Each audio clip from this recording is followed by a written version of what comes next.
اتنی تیاری کے ساتھ سبق میں جاتے تھے. ہم نے ابھی سب سے یا کسی سے کہا تھا کہ 90% سبق زبانی یاد ہو جاتا تھا. اتنی تیاری کے ساتھ جاتے تھے سبا وغیرہ. آپ حضرت تو جانتے ہیں. لیکن اس کے باوجود بہت بیدار مغز ہو کر ان کے یہاں سبق پڑھنا پڑتا تھا. کبھی غیر حاضری نہیں، عشاء بعد ممکن نہیں.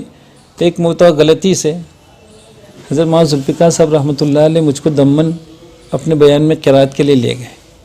جوان تو چاہتا ہی ہے اس طرح جانا سفر. تو ہم گئے اور کہنا بھول گئے. استاذ کو بتلایا نہیں ہم نے، اجازت بھی نہیں لی، ویسے ہی نکل گیا. آدھے راستے میں کہہ رہے ہم تو اطلاع نہیں کی ہے. اب اس زمانے میں موبائل تھا نہیں. دوسرے روز جب آئے ہیں سبق کے لیے گئے عشاء بعد، اتنی تنبیہ فرمائی، اتنی تنبیہ، اور ایسی تلخ تنبیہ فرمائی، بہت تلخ. دیر تک تنبیہ فرماتے رہے، نکال دیا. 1 ہفتے تک معافی مانگتے رہے. 1 ہفتے تک رو رو کر معافی مانگتے تھے. لیکن جلدی معافی نہیں. وہ چاہتے تھے کہ جلدی معافی دے دیں گے یہ پھر بھول جائے گا. بہرحال تو بہت عجیب و غریب طریقے تھے ان کے ماشاءاللہ. محبت بھی خوب فرماتے تھے، کھلاتے پلاتے بھی تھے، لیکن تنبیہ بھی فرماتے تھے. ترکسر میں ایسا ہوتا تھا کہ دن میں جو طلبہ ہم سے بعض اسباق پڑھتے تھے، کبھی استاذ نے کسی وجہ سے ہم کو درجے سے نکال دیا تو وہ ہمیں استاذ کے درجے کے دروازے کے قریب میں کھڑا برابر دیکھتے تھے. سب گزرتے تھے کہ اس کو نکال دیا ہے. لیکن آج ہم ان کو یاد کرتے ہیں. اللہ جزائے خیر عطا فرمائے. شکر اللہ کا. پھر موقع ملتا رہا، قافلہ بڑھتا رہا. یہ کے بعد دیگر سب جوان تیار ہوتے رہے، قاری عبدالعزیز صاحب وغیرہ ماشاءاللہ اچھے اچھے لوگ. اب ہمارے لیے سہولت ہو گئی ہے. سب سے پہلے ہم نے ایک رسالہ رہبر تجوید لکھا. پانولی کے ایک مدرسے کے صدر مدرس آئے تھے حضرت مولانا اسحاق صاحب تو ٹوپیا رحمۃ اللہ علیہ، ان کی فرمائش پہ یہ رسالہ لکھا. پھر توضیح الوقف لکھی. اس کے بعد پھر خلاصۃ البیان کی شرح لکھی، فتح الرحمن. لیکن جب فتح الرحمن لکھ رہا تھا تو تقریباً 5 سال تک سالانہ جو 2 مہینے کی چھٹیاں ہوتی ہے درجے میں بن رہا. چھٹیوں میں کبھی نہیں گیا. آج بھی ہمیں اس کا شوق رہتا ہے کہ چھٹیوں میں ہم درجے میں رہیں. کوئی آنے جانے والا ہوتا نہیں ہے. بہت یکسوئی سے کتاب دیکھتے ہیں، سمجھنے کا موقع بھی ملتا ہے. اس کے بعد تو پھر القول الجمیل اذان کے سے ہندوستان میں ایک دور ایسا آیا جب اذان میں مدود کے سلسلے میں لوگ 2 حصوں میں تقسیم ہو گئے. ایک طبقہ تھا جو نفس مدحی کا انکار، اور دوسرے طبقے کے یہاں بہت آزادی سے مد ہو رہا تھا، اعتدال کی ضرورت تھی. تو القول الجمیل نام کا رسالہ پھر اس وقت لکھا گیا.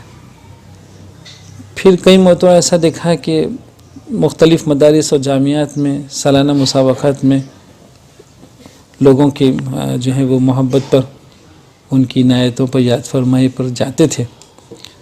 تو تجوید کے جو مکالمے ہوتے تھے تو وہ ایک ڈرامہ سا ہوتا تھا. یعنی کوئی بالکل ایک جوانہ ہے جو بوڑھے کے انداز میں چلتا بھی ہے، وہ اپنے آپ کو بوڑھا بتلا رہا ہے، ان پڑھ بتلا رہا ہے، اور اس طریقے سے 15-20 منٹ کسی طرح مجمع میں پھر نیا نشاط پیدا کرنے کی کوشش کرتے تھے. تو ہماری طبیعت پہ اس کا بڑا اثر تھا کہ یہ فن صرف اس لیے رہ گیا ہے. چنانچہ اللہ کی توفیق سے پھر اس کی کوشش کی کہ اس فن کی جتنی چیزیں ایسی ہیں جو بالکل غیر متعارف ہیں، اس کی ضرورتیں ہیں، اس کے دلائل ہیں، اس کی جتنے نواحی ہیں، ان سب کو بہت مدلل انداز میں مکالمات کے روپ میں پیش کرنے کی ضرورت ہے. چنانچہ آپ حضرات جانتے ہیں کہ مکالمات بہت اہم مباحث پر اللہ کی توفیق سے تیار ہوئے، اور جو ہیں وہ سالانہ جلسوں میں جو بزرگان دین اور جو ماہرین فن تشریف لاتے تھے انہوں نے مکالمات کو بہت اچھی نگاہ سے دیکھا.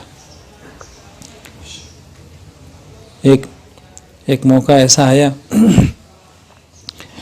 کہ ہمارے یہاں جو جمع حرفی سبا میں پڑھایا جاتا ہے اس کا جو طریقہ ہے کہ کسی بھی روایت کو قانون کے لیے شروع کرتے ہیں اور بھی اس طریقے سے. علامہ جزری رحمۃ اللہ علیہ نے دوسرا طریقہ طیبۃ النشر میں لکھا ہے.